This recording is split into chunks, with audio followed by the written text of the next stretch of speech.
4 people died for a safe that never existed. These are the 90 seconds that decided everything.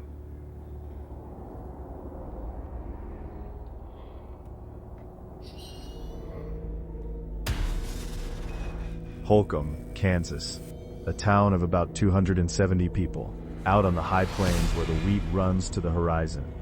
Nobody locked their doors here. There had never been a reason to. The Clutter family had lived in this county for years. Herb Clutter was one of the most respected men around. A farmer, a churchgoer, the kind of man other families looked up to. His wife, Bonnie, their teenage children, Nancy and Kenyon. On the night of November 14, 1959, they went to bed the way they always did. There was nothing to suggest that night would be any different from the 1,000 nights before it.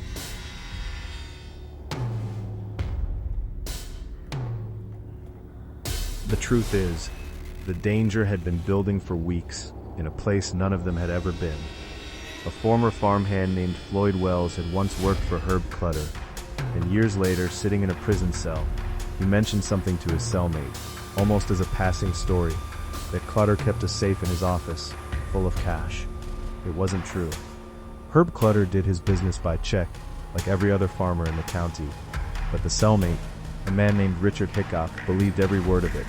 He found a recently paroled friend, Perry Smith, and together they decided this was the crime that would finally make them rich.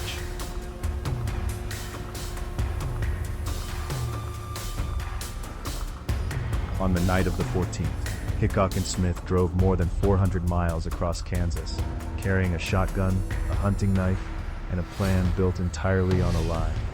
When they reached the Clutter farmhouse, they searched it room by room, looking for a safe that had never existed in the first place. There was no vault, no hidden fortune, just a family, asleep, with no idea that 2 strangers were already inside their home.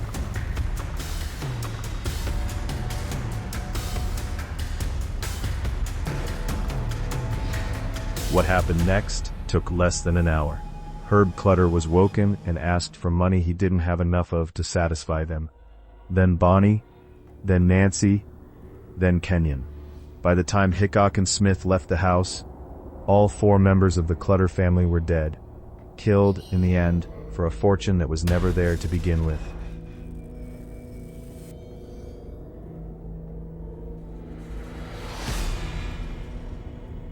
The next morning, a friend of Nancy's stopped by the house and found the bodies.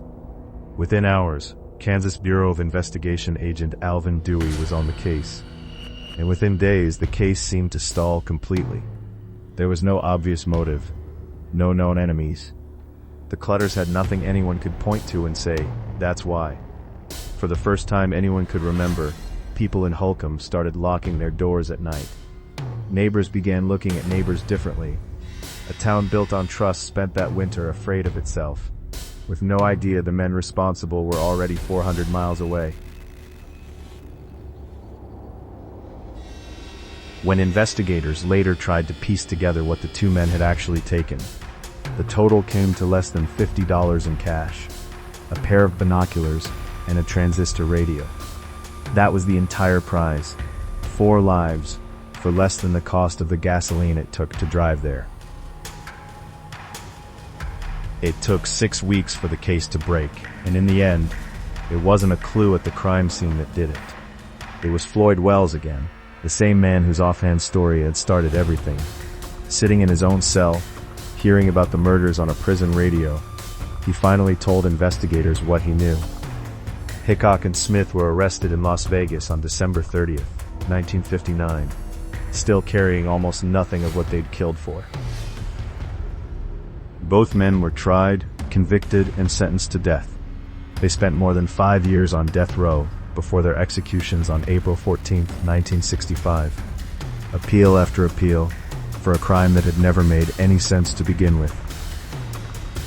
7 years after that night in Holcomb, a writer named Truman Capote turned the case into a book he called In Cold Blood. He and his childhood friend, the novelist Harper Lee, moved to Kansas together and spent years there, interviewing residents, investigators, and the killers themselves, filling thousands of pages of notes. The book is often credited as the one that invented the modern true crime genre. But it came with a cost. Capote always insisted every word of it was true and verified. Decades later, rediscovered case files told a different story. Small, deliberate inventions. Like a scene where Capote wrote that a single investigator visited a suspect's farm alone, when in fact 4 agents went together. And the Clutter family's own relatives have said for years that the book they inspired made the killers the story, and quietly pushed the 4 people who actually died into the background. An entire genre, an entire family story, all of it, in the end, traced back to a safe that was never there.